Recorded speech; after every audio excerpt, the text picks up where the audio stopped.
Hi, I'm Bailey Conkey, a pharmacy student at the University of Connecticut School of Pharmacy, working in conjunction with Dr. C. Michael White, pharmacist and distinguished professor in the School of Pharmacy.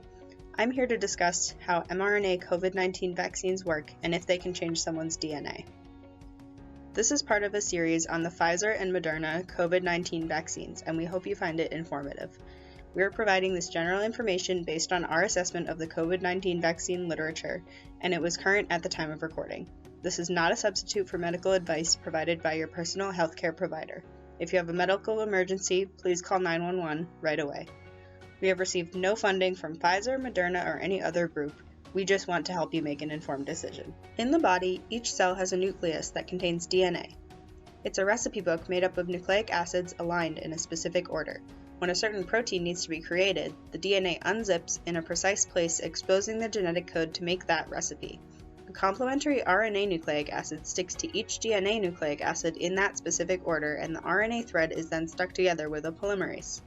This RNA code ultimately leaves the nucleus as messenger RNA, or mRNA, and goes to the protein workshop called the ribosome, where a complementary amino acid fits against each individual nucleic acid.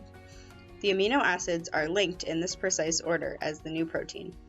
The mRNA is broken down into nucleic acids inside that cell and cannot continue to make additional copies of the protein. How does the SARS-CoV-2 virus work? The SARS-CoV-2 virus enters the cell and hijacks the ribosomes to make them create new viruses. This is how SARS-CoV-2 reproduces and spreads infection around your body and to your neighbors.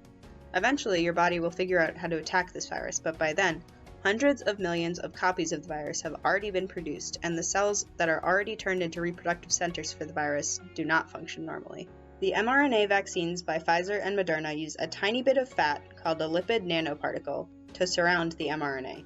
This nanoparticle gets the mRNA into the cell where the now exposed mRNA moves to the ribosomes to create a replica of the SARS-CoV-2 spike protein. The spike protein is not attached to the virus, so it cannot make you sick with COVID-19. However, the immune system recognizes this as a foreign protein and develops a defensive strategy against it. When you are exposed to SARS-CoV-2, the immune system attacks the spike protein and the virus cannot get into your cells and infect you like it could before. So, as you can see, the mRNA from the vaccine never goes into the nucleus and cannot change or alter your DNA. It also does not hang around in your cells forever, turning your ribosomes into slaves. It just creates enough copies of the spike protein that your immune system recognizes it and starts figuring out how to defend against viruses that have this protein.